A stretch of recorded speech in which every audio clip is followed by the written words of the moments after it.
அல்லாஹ் உள்ளத்தில் வருகின்ற கவலையின் காரணத்தினாலோ அல்லது கண்களிலிருந்து வருகின்ற கண்ணீரின் காரணத்தினாலோ தண்டிக்க மாட்டான்.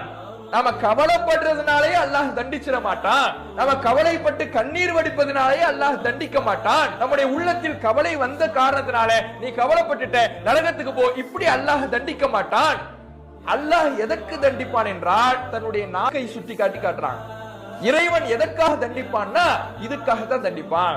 நீ கவலை உன் மனசுல இருக்கிறவரே பிரச்சனை இல்லை, ஆனால் அந்த மனதில் இருக்கின்ற கவலையை அதிகப்படுத்துகிற பொழுது, அதை வளர விடுகிற பொழுது, அதையே நினைத்துக் கொண்டிருக்கின்ற பொழுது இந்த நாவு அந்த கவலையை வெளிப்படுத்த துவங்கும்.